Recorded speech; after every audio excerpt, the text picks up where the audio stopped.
이 시간 우리 기도하시면서 주일 예배 하나님 앞에 드리도록 하겠습니다. 기도하겠습니다. 사랑과 은혜가 많으신 하나님, 우리가 대강절을 보내고 있는 이때에 하나님께서 허락해 주신 예배당 함께 예배 드리려고 이 자리에 모였습니다.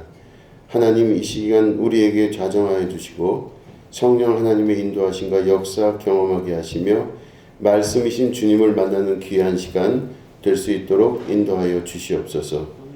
이 시간 주님의 시간입니다. 주께서 함께 하시고 역사하여 주시옵소서.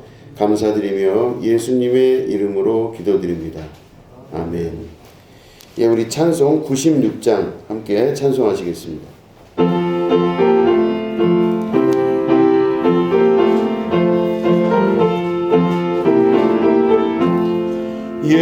예수님은 누구신가?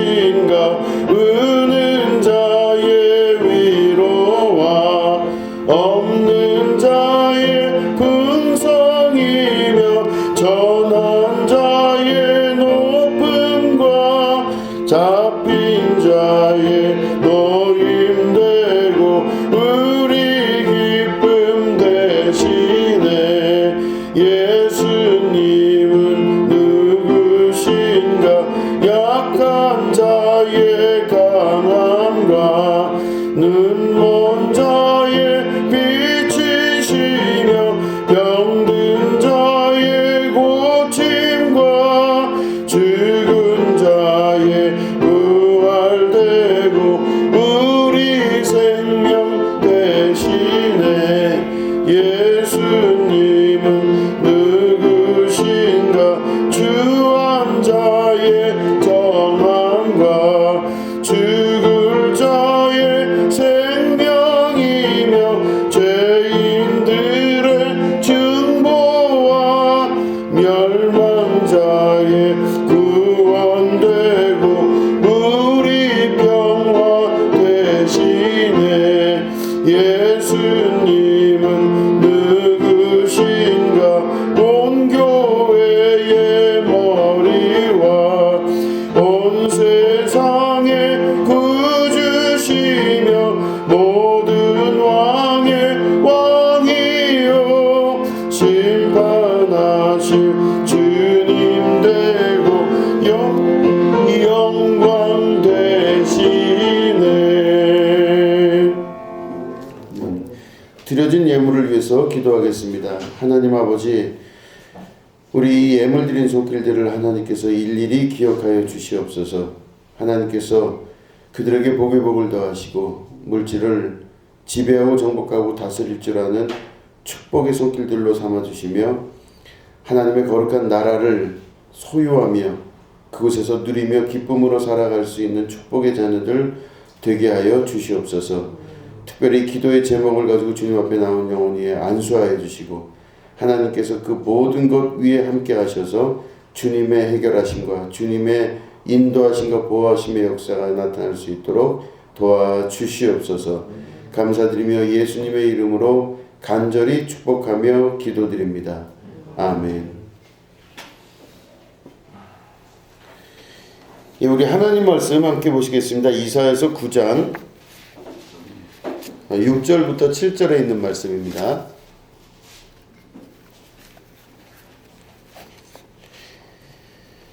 예, 이사야서 9장 6절부터 7절을 우리 한 목소리로 읽도록 하겠습니다. 시작. 이는 한 아기가 우리에게 낳고 한 아들을 우리에게 주신 바 되었는데 그의 어깨에는 정사를 메었고 그의 이름은 기묘자라 모사라 전능하신 하나님이라 영존하시는 아버지라 평강의 왕이라 할 것임이라.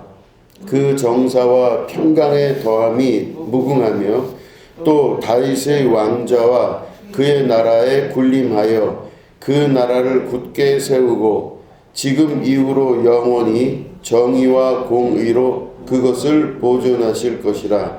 만군의 여호와의 열심히 이를 이루시리라. 아멘. 예, 오늘은 기묘라 모사라라는 제목 가지고 함께 말씀을 나누도록 하겠습니다.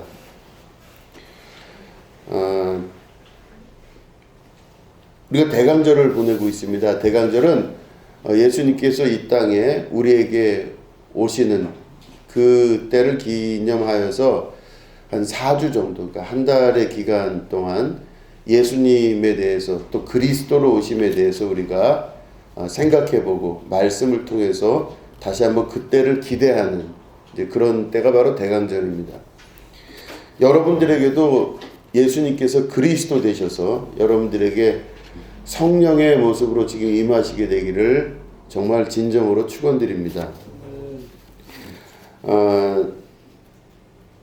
이사야서를 우리가 지금 벌써 이제 오늘까지 벌써 꽤 많이 3번 이상 이렇게 말씀을 나눴습니다. 이 이사야서에 예언되어진 그 예수님에 관한 예언의 말씀을 가지고 지금 계속 말씀을 전하고 있습니다. 오늘 말씀 보니까 이사야가 예언을 하는데 하나님께서 한 아들을 우리에게 주실 텐데 그 이름을 기묘자라, 그리고 모사라, 전능하신 하나님이라, 그리고 영존하시는 아버지라, 평강의 왕이라. 이렇게 해서 이름이 한 아들에게 부여되는 게 5가지의 이름이 부여된다. 이제 이렇게 예언을 하고 있습니다. 그러니까 앞으로 오실 그리스도에 관한 그 예언을 이렇게 말씀 안에서 이사야가 예언하고 있는 것이죠. 그런데 이때 그 이사야가 그 BC 8세기, 그러니까 BC 한 700 몇 년 정도 되는 그 시기에 살았던 선지자입니다. 근데 이 BC 8세기에 이사야가 살았는데 그때는 이미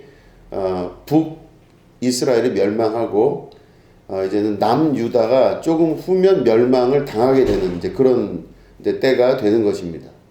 그러니까 이제 북이스라엘 다 망하고 남유다는 이제 멸망이 이제 될 것을 이렇게 조짐이 오고 있는 그런 때에 이사야 선지가 나타나서 정말 가슴 아픈 마음으로 통곡하는 마음으로 이스라엘에게 하나님의 말씀을 예언하고 전하는 것이죠. 그러니까 나라가 망한 것입니다. 그리고 조금 후면은 예루살렘 성전이 다 부서질 것이고 남유다가 다 망해버릴 거예요. 그러니까 이스라엘이란 나라는 쫄딱 망하게 되는 신세가 됐을 때 이 이사야가 정말로 절절한 마음으로 예언을 하기 시작합니다. 그때 이사야가 이제 지난주에 설교할 때 말씀드린 것대로 이제 우리가 1장부터 39장까지를 제1 이사야, 그리고 제2 이사야, 제3 이사야에서 3명의 이사야가 나타난다 말씀드렸습니다.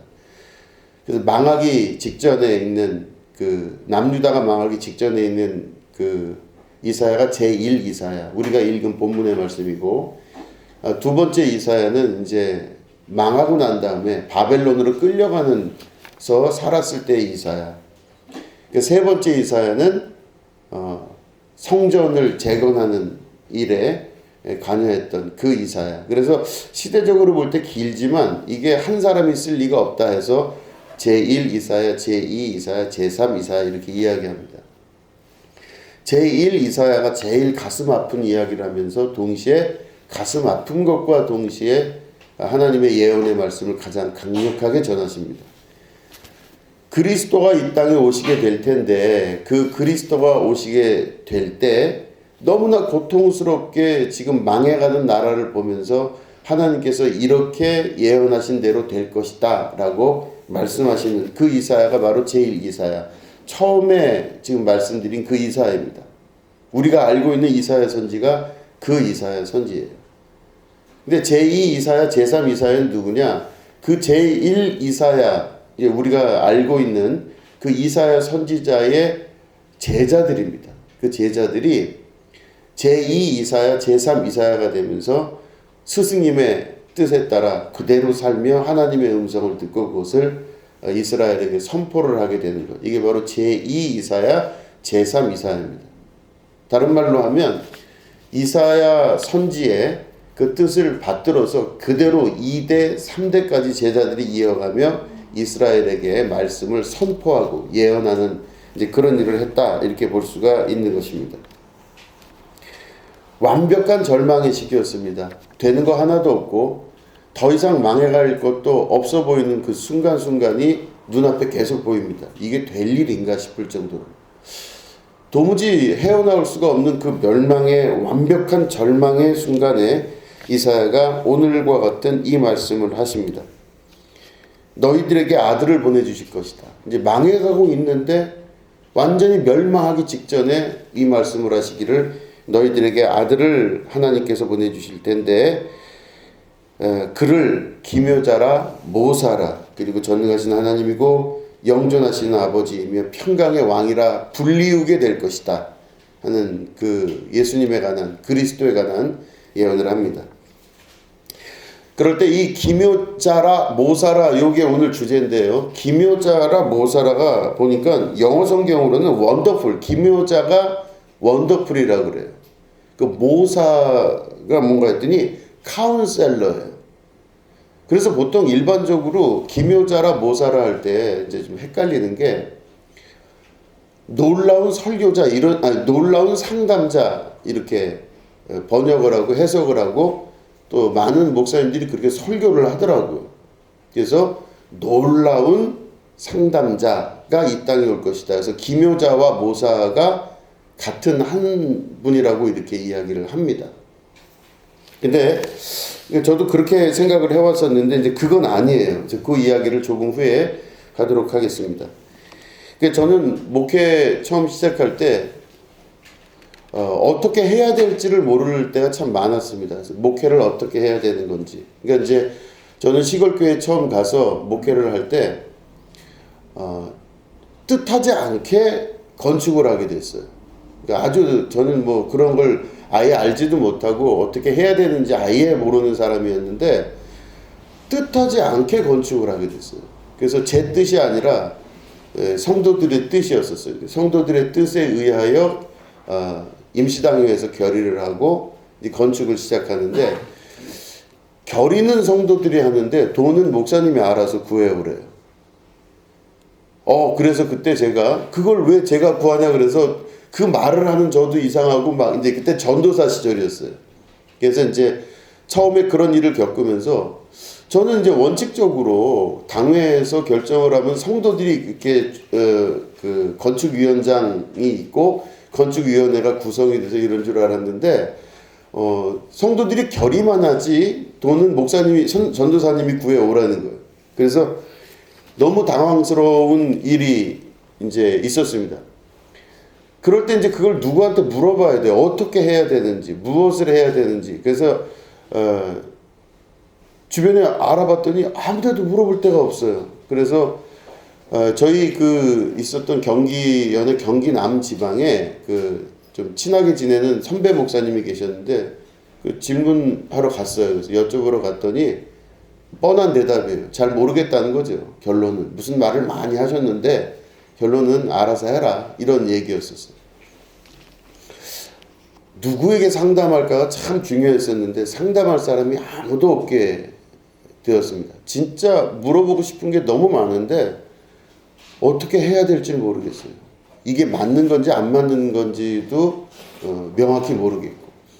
근데 그때 제가 생각했던 게 바로 뭐냐면 누구에게 물어볼 사람이 있으면 얼마나 좋을까, 상담할 사람이 있으면 얼마나 좋을까 하는데 진짜 없었어요. 진짜 없었어요. 그래서 그때부터는 어디다 말을 못하고 끙끙 앓기 시작했어요. 돈을 구해오는데 어디서 구해오나. 그래서 제가 은행을 가서 돈 좀 빌리겠다. 아무것도 모를 때입니다.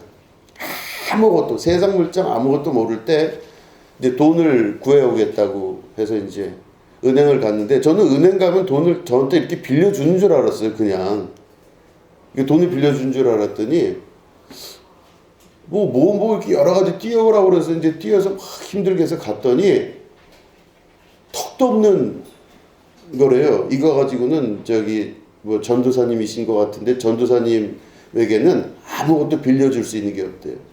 그러니까 신용이 없으니까 이제 안 되는 거죠. 그때부터 속앓이를 시작합니다. 어떻게 해야 되나. 뭐 아무도 거기에 도움이 되지가 않아요.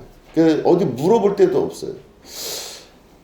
그러고 있다가 이제 학교에 이제 대학원을 그때 다닐 때였거든요. 서울로 이제 대학원을 다닐 때 이제 와가지고 머릿속에 내내 그 생각이에요. 약간의 억울함. 왜 당회에서 결의는 하고 돈은 날 보고 교회오라 하나. 막 이상한 생각이 있었어요.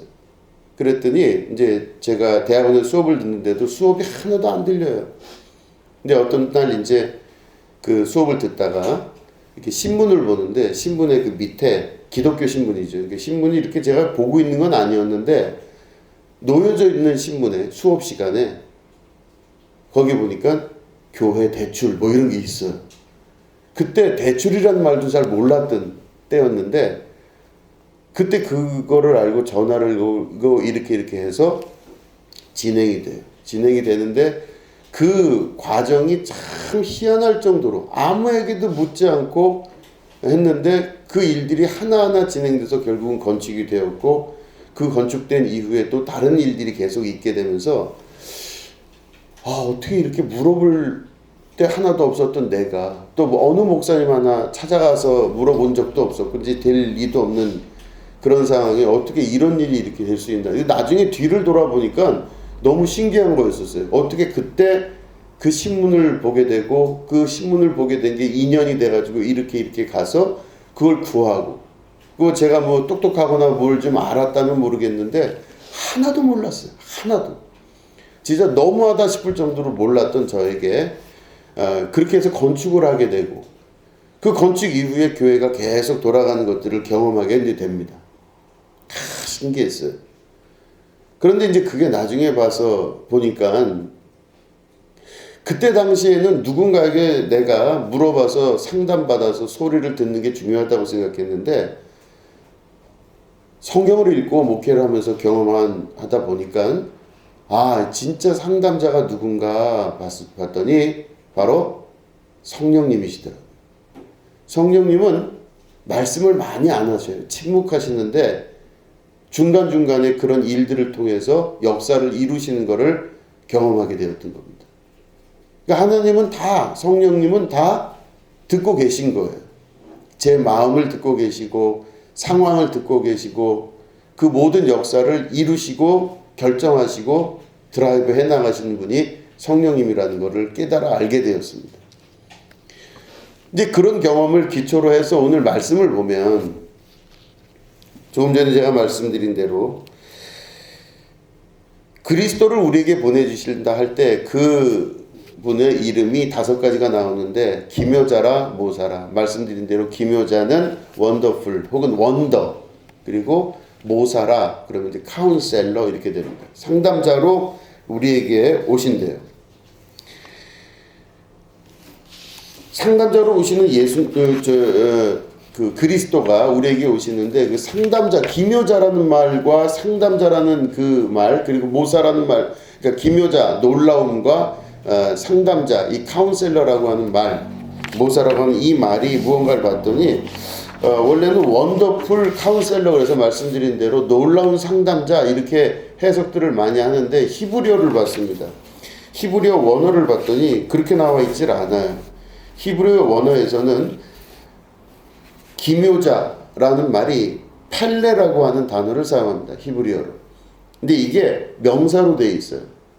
다시 말해 놀라움 혹은 기이함 혹은 이상함 이렇게 해석할 수가 있습니다. 기묘자라는 말은 놀라움이라는 뜻이에요. 그 놀라움이 어디서 쓰였나 봤더니 여러 군데서 쓰였는데 놀라움은 홍해를 가르실 때의 그 장면을 본 이스라엘 사람들이 느낀 감정, 이게 바로 놀라움입니다. 그리고 구름기둥과 불기둥으로 역사할 때에 이스라엘에게 나타난 감정, 놀라움이에요. 그리고 기이하고 이상한 겁니다. 우리가 평소에 봤던 그런 불과 평소에 봤던 구름인데 그 모든 것들이 기이하고 놀랍게 움직이고 역사하는 것을 말씀하고 있는 것입니다. 이게 바로 팔레라고 하는 단어로 명사로 쓰여지게 되는 것입니다. 그리고 만나와 메추라기를 보내신 하나님, 이럴 때 또 팔레라고 하는 단어가 쓰입니다. 놀라움입니다. 그러니까 결국에는 하나님의 역사를 보고 느끼는 놀라움, 이게 바로 기묘자라고 하는, 펠레라고 하는 뜻입니다. 그렇다면 예수님께서 우리에게 그리스도로 오실 때 그분은 우리에게 어떤 역할을 하시냐면 바로 놀라움을 선사하신다는 겁니다. 그리고 기이함을 우리에게 주시는 분이십니다. 어떻게 이런 일이 일어나게 됐을까 할 정도로 보면 볼수록 신기하고 경험하면 경험할수록 이상하게 느껴지는 것, 이게 바로 펠레라고 하는 단어입니다. 그리스도께서 우리에게 오실 때는 그런 놀라운 역사가 나타나게 된다는 뜻입니다. 놀라운 역사, 신비한 역사가 나타나게 되는 것이죠. 두 번째로는 바로 뭐냐면 모사라라고 하는 단어입니다. 모사. 그러니까 원래 이게 한문으로 보면 모사꾼이라는 말씀 여러분 잘 아시죠? 막 머리를 써서 이렇게 뭘 하는 이런 사람들을 모사꾼이라고 하죠. 이 모사꾼이라고 하는 그 모사라고 하는 거는요, 도모하다 할 때 그 모자입니다. 그러니까 무언가를 도모하고 무언가를 생각해서 지혜롭게 말하는 자, 이게 모사라고 하는 표현이에요. 근데 이 모사라고 하는 게 보니까 야츠라고 하는 단어를 사용합니다. 야츠. 이게 히브리어로 야츠인데 이거는 to advise 혹은 counsel이라고 하는 동사로 사용됩니다. 그래서 카운셀링을 해주거나 혹은 어드바이스 해주는 존재를 말합니다. 카운셀링 해주거나 어드바이스를 해주는 거예요. 이 야츠는 상담자라고 보통 해석을 합니다. 그래서 상담자라고 구약에 대략 21번 정도 쓰이게 된 이제 그런 단어입니다. 이게 상담자예요. 그런데 이 상담자인 이 단어가 쓰이게 됐을 때 보면은 실제로 이 야츠라고 하는 단어는 상담자임과 동시에 어떤 걸로 또 쓰이냐면은 계획하다라고 하는 단어로 씁니다. 그러니까 모사라고 하는 거는 상담자라고 일반적으로 쓰이지만 어떤 거로 쓰인다고요? 계획하다라고 하는 단어로 쓰입니다.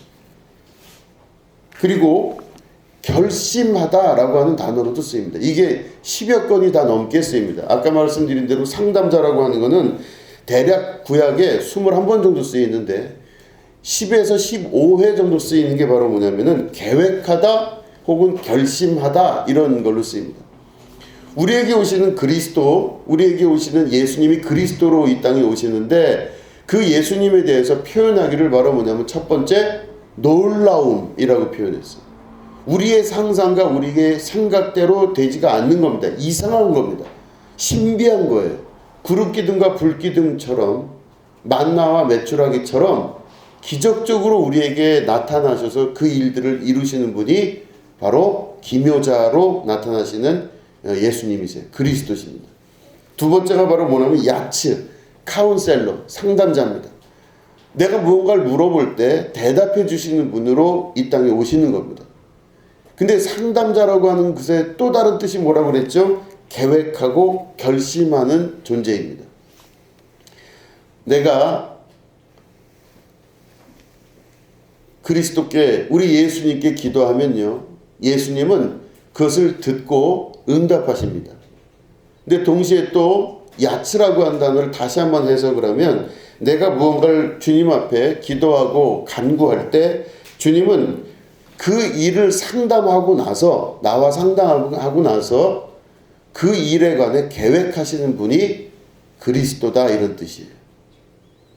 그리고 계획하심과 동시에 그 일을 결심하는 분이시다, 이렇게 해석할 수가 있습니다. 우리에게 모사로 오신 그리스도, 주님은 바로 어떤 일이시냐면은 나와 대화하시고 나의 기도를 들으시고 내가 간구하는 바를 주님이 들으셔서 들으신 이후에 나에 관한 그 내용을 가지고 계획을 하시는 분이 바로 그리스도다, 이런 말씀이에요. 그리고 또한 계획한 대로 결심하여서 계획하는 것을 바로 야츠라고 하는 단어로 사용하는 것입니다. 그러니까 우리 그리스도께, 우리가 예수님께 기도하면은요, 주님은 우리의 음성을 들으시고 그 내용을 들으시고 또한 그 안에 계획하시고 계획하신 대로 결심하셔서 그 일을 이루시는 분이시다 하는 뜻이 그 속에 들어가 있는 것입니다. 여기서 중요한 것은 상담의 결론을 통해서 사건을 계획하고 또한 결심하시는 분이 우리에게 오시는 예수님이시라는 뜻입니다. 우리가 어떤 부분에 대해서 문제를 겪고 있을 때 그거는 그 어려움을 나 혼자 겪는 것이 아니라는 말씀이신 것이죠. 어떤 어려움을 겪을 때 그게 나 혼자 외롭게 그것을 겪는 것이 아니라 하나님과 함께 대화하고 그 대화한 것을 하나님께서 들으시고 하나님 안에서 계획하신다는 겁니다. 어떻게 이걸 진행하고 어떻게 마치고 끝낼지를 스스로 계획하시고 그리고 그것을 결심하셔서 그것들을 이루시는 분이 하나님이시라는 것이죠. 이분이 곧 그리스도시며 우리에게 오시는 모사로 오시는 그리스도이십니다. 제가 말씀드린 대로 이제 건축을 하기로 했을 때 이 일반적인 상황이 아니에요. 그것마저도 이미 기묘자의 역사가 있었던 거죠. 기이한 겁니다. 당회에서 결정을 했는데 돈은 목사님이 전도사님이 구해오세요. 이게 너무 신기했던 거예요. 저한테. 이상한 일입니다. 일상적인 일이 아니에요. 그러면 우리가 일어난 일이니까 그럴 수 있다 하지만 이상하다 여겨진 사건이라고 볼 수 있습니다. 그럼 어떻게 보면 그 일이 만약에 제가 이제 있었던 그때의 사건을 뒤집어 보면 막 교회가 다 무너져가고 집이 무너져가고 있는 때에 사택이 무너져가고 있는 때에 이제 애들도 있는데 애를 어떻게 키울 거냐 이제 이러다 보면은 이게 무너져서 크게 다칠 수도 있다 이제 그런 얘기들이 막 동네에 돌고 교회에 돌았던 거예요. 그러니까 이제 이 교회에 있는 성도들이 다 모여서 얘기를 서로 하는 거예요. 이거 새로 짓지 않으면 큰일 난다. 이거 큰일 날 수 있다. 그래서 이제 막 사람들이 모여서 이거 얘기를 해서 회의를 해야 되지 않냐 해서 회의를 한 거예요. 그러면 다 같이 모여서 이제 회의를 했으니까 임시당에 결정을 했으면 짓기로 하겠습니다. 그랬으면 당연히 얘기를 한 사람들이 무슨 생각이 있어서 얘기를 하는 줄 알았어요. 근데 안 그런 거예요. 아무도 책임을 지지 않아. 짓는 것만 하는 걸로 결정됩니다. 그때부터 제가 막 고민을 했다고 말씀을 드렸죠. 이거 자체가 저한테는 되게 신비하고 기이한 일이었습니다. 그때 감정으로는 억울하고 부담하고 속상했는데 기이한 일이었어요. 근데 그 이후에 진행되는 과정들을 보니까 이 기이함을 통과하고 나서 그 순간순간 경험하는 것들이 얼마나 이상하고 신비한지 몰라요. 물론 괴로웠습니다. 그래서 서대문에 있는 농협에도 가보고 안성에 있는 축협에도 가보고 어디에 있는 국민은행도 가보고 뭐 별의별 군데를 다 돌아다녔는데 저는 진짜 몰랐어요. 어떻게 이렇게 내가 신용도가 낮은지를 몰랐어요. 그때 신용도란 말도 몰랐어요. 지금까지 대출을 받아본 일이 없었기 때문에 그게 뭔지를 전혀 모르는 때 나이가 30살 때 그걸 한 거예요. 그래서 이제 그 일들을 막 경험하는데 야, 이 세상이 무섭구나 이런 거를 알고 나왔는데 이거 뭐 당회에서 결의만 했지 도무지 될 수가 없다 이 생각을 하고 이제 그럼 포기해야 되나 보다 하는 그때 하나하나 기적과 같이 그것들이 만들어지기 시작합니다. 그래서 대출을 보게 되고 건축을 하게 되고 건축하는 과정에서도 여러 가지 일들을 경험하게 됩니다. 그래서 건축비를 아낀다고 생각하는 여러 가지 생각 그리고 그걸 아끼기 위해서 사람들이 몰려들어서 하는 그런 모든 것들 이런 것들이 장황하게 여러 가지가 많이 있었지만 아무튼 굉장히 신비했습니다. 이상할 정도였었어요. 아무것도 모르는 쑥맥이 아무것도 모르는 사람이 어디 하나 누구에게 물어본 일 하나도 없이 물어봐 봐야 특별한 게 없었어요. 답도 없었고 근데 알아서 하라죠. 그럴 때 그 일들을 경험하면서 알게 된 게 바로 뭐냐면 바로 이상한 일인데 그 이상한 일이 저 개인적으로는 화가 나고 분노하고 고통스러운 일이었겠죠. 그러니까 인간적인 걸로 보면 되게 고통스럽고 힘든 사건이었어요. 아주 고통스러웠어요.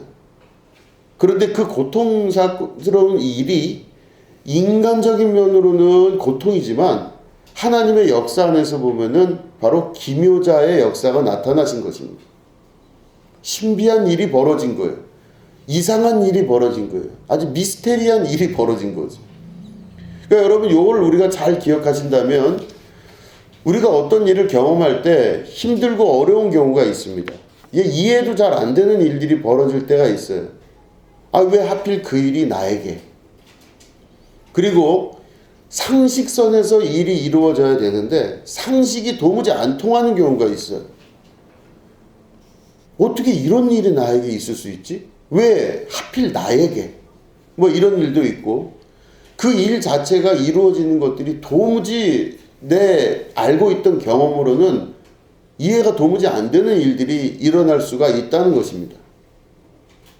근데 그럴 때 여러분 영적인 사람들은 특별히 예수님을 믿는 우리들은 어떤 마음을 가지셔야 되냐면 그 일에 관해서 분노하고 속상해하고 아파하는 것이 아니라 그 안에서 역사하실 그리스도의 역사를 보실 수 있으셔야 된다는 뜻입니다. 그게 바로 기묘자로 이 땅에 우리에게 보내주실 한 아들 그리스도 예수님에 관한 이야기입니다. 그렇기 때문에 이상한 일이에요. 내 개인적으로 볼 때는 참 이상한 일이에요. 어떻게 그렇게 될 수 있을까? 이상한 일이에요. 근데 그게 이루어지게 되는 것을 볼 때 그때 그 기묘자의 역사가 나타나면서 내가 평소에 봐왔던 내가 내 기억과 경험 중에 겪었던 그런 세계가 아니라 전혀 이상한 세계예요. 모든 사람들이 몰래카메라를 찍는 것처럼 나를 이상하게 만드는 거 아닌가 하는 마음이 들 정도로 참 마음이 속상하고 괴로운 순간이 옵니다. 근데 그때 그 세계를 향해 분노하고 괴로워하지 않으셔도 된다는 뜻이에요. 그것은 기묘자가 역사하시는 힘이라고 볼 수 있는 것이죠. 그러면 기묘자라 모사라 그랬는데 이 기묘자, 이상하게 만드시는 하나님, 이상하게 그 모든 것들이 나에게 나타나는 일이 있을 때 그 이후에 바로 어떤 일이 벌어지냐면 모사의 역사가 나타나기 시작합니다. 모사는 말씀드린 대로 야츠라고 하는 단어를 씁니다. 상담자입니다. 상담자는 여러분 이해가 안 되는 일이 벌어질 때 상담자를 찾게 되어 있습니다. 내가 다 이해되고 내 경험 안에서 이루어지면요 특별히 누구에게 물어볼 필요가 없어요. 그러니까 물어볼 필요가 없다는 것은 내 스스로 그 일을 잘 처리하면 되는 겁니다. 내가 오늘 무엇을 먹을지에 대해서 여러분 상담받으신 적은 없잖아요. 그냥 먹으면 돼요. 내가 결정해서 그 밥을 먹으면 되는 겁니다. 그런데 내가 그거를 도무지 해결할 능력도 안 되고 또 이해가 잘 되지 않는 사건들이 나타날 때 우리는 그때 상담자를 찾게 됩니다. 물어보고 싶어요. 어디에다가 지금. 너무 이상한 일인데요 하면서 내가 물어보고 싶어요. 그러면 대부분 사람들은 야 이상하다 이렇게 끝이 나요. 내가 생각할 때 저 사람이 참 나빠요. 나쁜 짓을 나한테 했다고 생각해요. 그러면 내가 누구에게 상담하면요 그 사람은 참 나쁘다 이렇게 얘기를 해요. 그 나쁜 거는 나도 알아요. 근데 그 이후에 대처 방안에 대해서 얘기해 줄 수 있는 경우가 많지가 않더라는 거죠. 그러니까 중요한 건 기이한 일을 만났을 때 판례, 다시 말해 원더, 아주 이상하고 신비로운 일을 만났을 때 우리 안에서 나타나는 이 불평과 불만 그리고 불편함이 우리 속에서 계속 작용을 하는데 그 다음에 바로 나타나는 모사라고 하는 이 역사는 바로 기묘한 일이 일어나지 않고는 우리에게 그 모사가 나타날 리도 없고 나타날 이유도 없다라는 것입니다. 그러니까 제가 주보에다 이렇게 그 전도하라는 말씀을 적어놨어요. 근데 제가 경험하면서 느껴지는 게 전도할 때 확실한 거는 갈급하지 않은 사람들은요 아무 의미가 없어요. 갈급하지 않은 사람들은요 전도의 대상이 되기가 어렵더라는 걸 알게 됩니다. 갈급한 사람이 굉장히 중요합니다. 목이 마른 사람이 중요하고 기묘한 일을 만난 자가 곧 모사를 만나게 되는 그런 일이 당연하다고 볼 수 있습니다. 그렇기 때문에 교회를 멀리 보고 자기가 고를 수 있는 사람, 여기 가볼까 저기 가볼까 하거나 이것도 되고 저것도 되는 사람, 요즘 시간적 여유가 있는데 교회 가서 예배나 한번 드려볼까 하는 사람과는 완전히 그 입장이 다른 게 목마름이 다르다는 것입니다. 그래서 갈급한 사람들, 또 마음이 가난한 사람들에게 전도하는 게 마땅하다고 볼 수 있습니다. 마음이 가난하다고 하는 거는요, 그 사람이 다시 말해 기묘자를 만났거나 기묘자의 역사를 경험한 사람이라 볼 수가 있는 것입니다. 이해가 안 되는 일들을 겪게 되고 이해가 안 되는 상황에 처하게 되고, 그렇기 때문에 왜 이렇게 되는지에 대한 궁금함이 있는 그 사람이 바로 기묘자의 역사 속에 있는 사람이라고 볼 수 있습니다. 그럴 때 이 모사, 다시 말해 카운셀러가 나타나기 시작합니다. 그때 이 카운셀러가 상담하죠. 그러니까 그의 이야기를 들어주고 그의 이야기 속에서 또 계획을 하기 시작합니다. 근데 그 계획이 그 사람의 계획이 아니라 바로 모사의 그러니까 다시 말해 하나님의 아들이신 그리스도의 계획 안에 역사하기 시작합니다. 그리고 결단하고 결심하여서 그 일을 추진하시는 분이 바로 하나님이 되신다고 하는 것이죠. 어떤 일을 그래서 결심하고 논의한 이후에 결심하고 결단하여 그 일을 이루시는 분이 그리스도 되신 우리의 주님이십니다.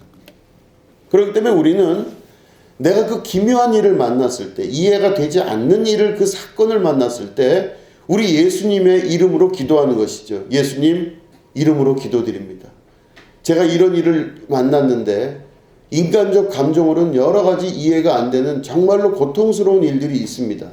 그런데 제가 이 모든 일을 하나님께 아뢰는데 예수님의 이름으로 아뢰입니다. 왜냐하면 예수님이 곧 그리스도시기 때문에 그분이 이 모든 일의 주인 되셔서 역사하시는 분이라 믿기 때문에 이 이해 안 되는 이야기를 하나님 앞에 제가 예수님 이름으로 올려드립니다. 할 때 그분이 그리스도로서 우리에게 응답하시는 게 모사로서 응답하십니다. 야츠로서 응답하실 때 그분이 그 이야기를 들으시고 상담하시고 그 안에 계획하시기 시작하셔요. 그 다음에 결론을 맺기까지 그것들을 이루시기 위하여 결심하는 역사가 나타나게 된다는 뜻입니다. 전혀 이해할 수 없었던 그 상황에 사람들이 사실은 몇몇 사람들에게 그 이후에 후일담을 물어보니 이 교회에서 그런 일이 일어날 줄은 몰랐다 그렇게 얘기를 해요. 그러니까 다시 말해 건축을 한다거나 하는 일이 일어날 수가 없다고 생각한 거예요. 혹은 그 교회에 있었던 많은 사람들은 몇몇 어떤 사람들이 도와줘서 이렇게 됐을 것이다 라고 추정을 하는 경우가 있었어요. 그런데 아닙니다. 하나님이 전부 다 하셨습니다. 진짜 희한할 정도로 하나님의 계획 가운데 역사하셔서 그 모든 것들이 이루어진 걸 직접 경험하고 체험하게 되었던 것입니다. 근데 그게 그냥 된 게 아니라 차근차근 하나님의 역사 가운데 이루어졌다는 걸 지금 눈으로 볼 때 이루어진 것을 경험하게 되었던 것이죠. 그럼 그걸 누가 하셨다고 우리는 이야기하느냐? 예수님이 하셨다고 이야기하는 것입니다. 예수님이 그 안에서 그리스도 되셔서 내 어려움을 알고 계신 주님께서 나를 통하여 상담하시고 계획하시고 결단하셔서 그 일을 하신 것입니다. 그 영광이 사람에게 가지 아니하고 온전히 하나님께 갈 수 있어야 되는 것이죠. 하나님이 하신 것입니다. 하나님이 그 일들을 이루신 것을 신비하게 경험하게 되었던 것입니다. 그런데 예수님께서 우리에게 그렇게 그리스도로 오셨습니다. 그리스도로 오셨는데 그 그리스도로 오신 예수님이 우리에게 뭐라고 말씀하셨냐면 요한복음 16장 7절에는 그렇게 말씀하셨습니다. 내가 여기 오래 머무는 것이 너희에게 유익하지 않다. 오히려 내가 여기서 떠나는 것이 너희에게 유익할 것이다. 이렇게 말씀하십니다. 예수님 십자가 달려 죽으시고 부활하여서 하나님 나라에 승천하시는 게 우리에게 더 유익하다고 말씀하셨어요. 제자들이 볼 때는 예수님과 영원히 함께 살고 싶고 또 예수님이 이 땅에 오실 때는 왕으로 오신다고 그러시지 않았습니까? 오늘 우리가 읽은 본문에서도 예수님을 전능하신 하나님이고 영존하신 아버지고 평강의 왕이라고 기록하고 있습니다. 그러니까 왕으로 오신 예수님으로 이 제자들이 기억하고 있어요. 그래서 예수님 왕으로 오셨으니까 우리랑 영원히 여기서 주님의 왕국, 그 나라를 이루고 사시는 게 마땅하지 않습니까? 이렇게 예수님께 막 부탁을 해요, 제자들. 근데 예수님이 아니다. 너희들이 몰라서 그러는데 내가 떠나는 것이 너희들에게 더 유익할 것이다. 이렇게 말씀하세요. 그래서 예수님이 그 말씀대로 떠나시고 나서 약속하신 바 성령이 임하셨어요. 그죠? 예수님이 떠나시고 난 이후에 마가의 다락방에 이제 베드로가 설교하고 했을 때 그 모였던 제자들에게 성령이 임하셨습니다. 근데 성령이 임하셨는데 그 성령을 요한복음에서는 뭐라고 기록하고 있냐면은 보혜사 성령이라고 기록하고 있어요. 여러분 보혜사 성령님 많이 들어보셨죠? 보혜사 성령을요, 일부에서는 또 돕는 자로서의 성령 이렇게 이야기합니다. 근데 원어적인 것을 보면 그 보혜사라고 하는 뜻이 뭐냐면 카운셀러라고 합니다. 보혜사 성령님은 카운셀러예요. 그러니까 다시 말해 상담자로서 성령님이 오신 것입니다. 상담자로서 성령님이 오셨다는 건 성자 예수님이 부활 승천하여 하나님 보좌 우편에 가시고 상담자로서 카운셀러로서 보혜사로서 성령이 이 땅에 오셨다. 이렇게 요한복음은 기록하고 있어요. 그 보혜사의 뜻은 바로 카운셀러입니다. 그러면 카운셀러가 뭐랑 똑같은 거죠? 모사랑 똑같은 거예요. 모사는 바로 야츠라고 하는 히브리어라고 말씀드렸습니다. 모사이신, 다시 말해 카운셀러이신 그 그리스도가 오시는데 그 카운셀러이신 그리스도가 예수님이 그 부활하시고 승천하신 이후에 성령으로 오시는데 그 성령으로 오신 분이 곧 카운셀러이신 야츠로 오신 모사로 오신 그리스도예요. 그렇기 때문에 우리들에게 말씀을 주님이 하십니다. 너희들은 물과 성령으로 나지 아니하면 결단코 하나님 나라에 들어갈 수 없느니라 말씀하셨어요. 어떻게 해야 구원을 얻습니까?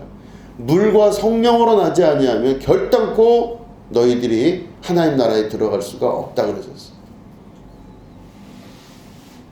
물과 성령으로 난다는 것은 바로 뭐냐면 물은 뭘 뜻하죠? 사람에게 생명을 주는 것 같지만 실제로는 죽음을 허락하는 것입니다. 침례를 받을 때 물속에 팍 집어넣는 것은 그 사람이 죽었다라고 하는 상징적 의미입니다. 그래서 물속에 그 사람을 집어넣었다가 이 옛사람은 죽었고 다시 일어나서 새 사람이 되었습니다.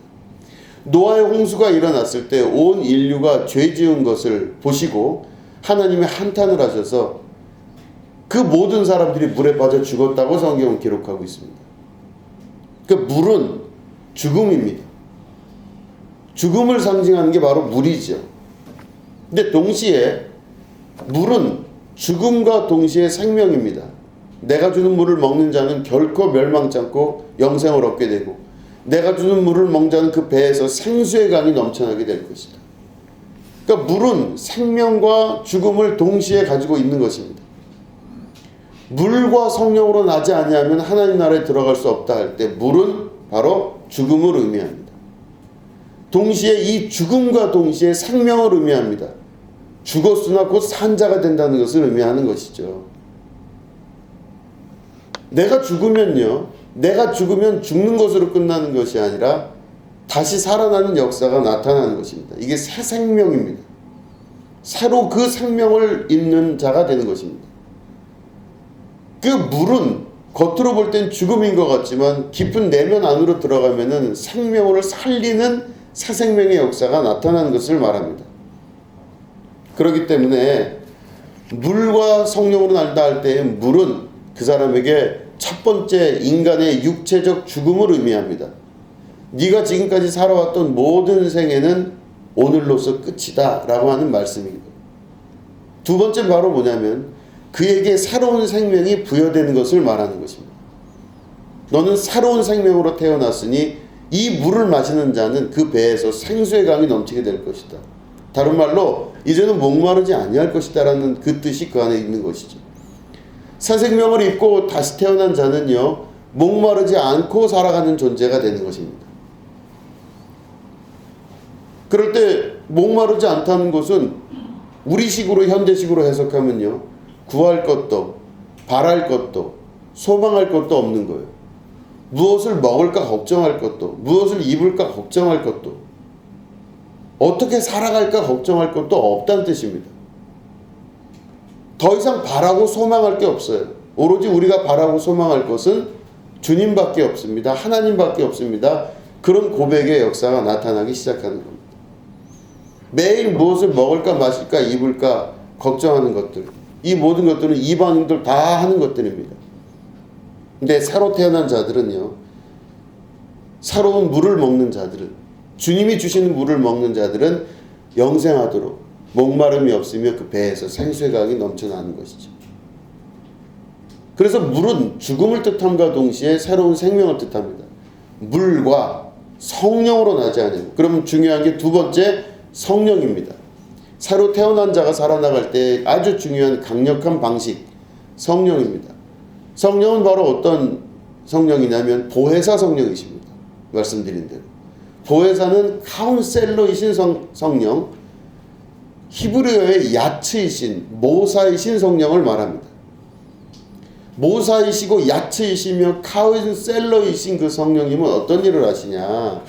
그 성령님은 말 그대로 카운셀링, 상담하시고 나와 대화하시고 내 음성과 소리를 들으시고 거기에 계획하시고 그리고 거기에 결심하셔서 자기의 일을 내 안에서 이루어 가시는 분이 바로 성령 하나님이십니다.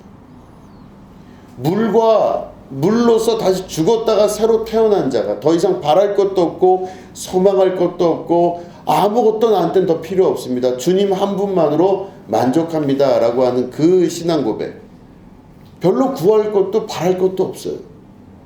이 순간이 너무 감사하고 이 순간이 너무 기쁜 겁니다. 이 순간 안에 서 있는, 지금 이 순간에 서 있는 그 사람이 되는 것, 이게 바로 물로서 다시 태어난 자가 물을 먹고 사는 사람입니다. 그 배에서 생수의 강이 넘치는 자죠. 뭐 필요한 거 있습니까? 없어요. 뭐 되고 싶은 거 있습니까? 아니, 괜찮아요. 뭐 하고 싶은 게 있어요? 괜찮아요. 이게 되게 무력해 보이는 것 같죠, 여러분? 근데 충분하고 만족스러운 사람은요, 갈급함이, 그런 식의 갈급함은 없어요. 그럴 때 주님 한 분만으로 만족하는 사람이 그 이후에 겪는 게 성령으로 나야 되는 것입니다. 성령으로 다시 태어난다는 것은 바로 주님과 상담하고 주께서 그것들을 계획하시고 결단하셔서 이루는 것을 경험하는 자를 말하는 것입니다. 내 인생 가운데 성령이 개입하시고 역사하시는 바가 나타나게 되는 것, 이게 바로 구원받은 자들의 삶이라고 볼 수가 있는 것이죠. 기묘자로, 모사로 이 땅에 오시는 우리 그리스도, 그분에 대한 우리가 이야기를 계속 하고 있는 것입니다. 기묘자와 모사로 오신다고 하는 것은, 다시 정리하면, 이상한 일이 내 주변에 발생을 할 때 그것들을 이상하다 여기지 마시고 하나님의 역사라 보실 수 있는 그 눈을 가지고 계셔야 됩니다. 이상하다고 여겨질 때 이상하다고 생각하지 마시고 하나님의 역사를 기대하고 고대할 수 있는 여러분 되셔야 되는 것입니다. 한 번도 본 적 없는 이상한 일을 겪는다 할 때 힘들어하지 마시고 당황하지 마시고 그 모든 일이 하나님 안에서 이루어지는 기묘자의 역사라는 것을 기억할 수 있어야 되는 것입니다. 우리가 생각했던 방식대로, 우리가 느꼈던 방식대로 우리가 역사하는 하나님이 아니라 우리의 방식이 아닌 하나님 방식대로 역사하시는 것이 하나님의 역사이신 겁니다. 하나님의 방식, 하나님의 뜻, 하나님의 역사를 그러면서 경험할 수가 있게 되는 것이죠. 그래서 여러분, 이상한 일 경험할 때 이상하게 여기지 마시게 되기를 축원합니다. 우리는 지금 말씀 안에서 이걸 보기 때문에 이상하지 않다 여기지만, 성경을 보면 여러분, 구약 성경은요 다 이상해요. 다 이상해요. 아니, 홍해가 갈라질 때 그때 팔레라고 하는 단어를 썼다 그랬잖아요. 놀라움, 이상함. 아니, 왜 굳이 홍해를 가르지 않고 갑자기 불덩이를 내리셔가지고 애국 군사들을 불러 태워서 없애면 더 좋았지 않았을까? 아니면 굳이 도망가지 않게 하시고 애굽 땅을 아주 그 왕궁 자체를 이스라엘 사람들에게 주면 어떠셨을까? 그죠? 그러면 훨씬 낫잖아요. 굳이 가나안 땅 가지 않아도, 이주하지 않아도 충분히 그 땅에서 잘 살게 하시면서 역사를 하면 얼마나 좋았을까? 혹은 가나안 땅에 들어가서 굳이 왜 어렵게 전쟁을 하게 하셨나? 왜 이상한 방식으로 여리고성을 돌게 하셨나 보면 다 이상한 이야기들이에요. 기묘한 이야기들입니다. 그걸 우리의 평소에 가지고 있었던 경험적인 생각으로 봤을 땐 성경을 보면 볼수록 이상한 일만 벌어지고 이상한 이야기들이 많아요. 기묘하고 이상합니다. 그런데 그 모든 것들이 우리가 남의 이야기처럼 듣고 있기 때문에 그걸 그렇게 볼 수 있지만 현장에서 겪을 땐 이상한 일인 거예요. 진짜 이해가 안 되고 어떤 때 분노가 일어나기도 하고 어떤 땐 그 상황 자체가 받아들이기가 어려운 경우도 있습니다. 왜 하필 나에게, 내 인생은 왜 굳이 이런 식으로, 이런 것들이 일어나는 경우가 참 많은데 그때 그 눈을 우리가 새롭게 뜰 수 있으셔야 돼요. 아, 이게 지금 기묘자의 역사가 나타나기 시작하는구나. 하나님 제 이야기를 듣고 계시죠. 그러면서 우리가 모사로서 오시는 그리스도에 대해서 그분에게 말씀을 드릴 수 있는 겁니다. 주님, 이게 지금 일어나고 있는 일들이 어떻게 된 일인지는 잘 모르겠으나 하나님이 개입하셔서 역사하여 주시기를 바랍니다. 그럴 때 그 일에 기묘자라 모사라 하시는 하나님의 역사가 나타나면서 야채의 역사, 다시 말해 들으시고 그것들을 들으시고 계획하시고 결단하셔서 이루시는 하나님의 역사를 경험하게 되는 것입니다. 하나님의 역사는 그래서 이 기묘자와 모사의 역사 가운데서 계속 지금까지 이어지고 역사하고 있는 것입니다. 지난 날을 뒤돌아봤을 때 내 생애 가운데 일어나는 평범한 삶이 아니라 이상한 것들을 경험했다 그러면 그 순간순간을 기억해 보시기 바랍니다. 하나님이 어떻게 기묘자로 역사하셨는지, 그리고 어떻게 모사로서 우리에게 나타나셔서 카운셀링 하시고 결과를 이루셨는지를 보시기 바랍니다. 그럴 때 하나님의 역사가 우리 가운데 실제화되고 나타나는 경험을 하게 되는 것이죠. 여러분, 그렇기 때문에 우리가 오늘 이 말씀 들은 여러분들은 그리스도로 오신 주님을 바라보면서 눈을 바꾸셔야 됩니다. 그리고 내가 지금 현재 보고 있는 것들이 어떤 상태인지를 다시 한번 확인해 볼 수 있으셔야 됩니다. 특별히 이상한 일이 벌어질 때 그때 하나님 앞에 다시 한번 기도하시고 그리스도 대신 예수님께 같이 기도하시면 성령님께서 그 모든 것들을 한꺼번에 이루어 주시는 역사가 나타나게 될 것입니다. 잘은 모르겠으나, 내가 잘은 모르겠으나 성령님 계획하신다는 것을 말씀으로 들으셨고 성령님이 결단하신 게 있으시다는 것을 우리가 알고 있다면 우리가 가는 이 길이 우리 눈엔 이상해 보이고 힘들어 보이고 역사하는 힘이 도무지 나로서는 이해가 안 된다 하더라도 성령 하나님의 역사를 경험하면서 살 수 있는 축복의 시간이라는 걸 알 수 있게 되는 것이죠.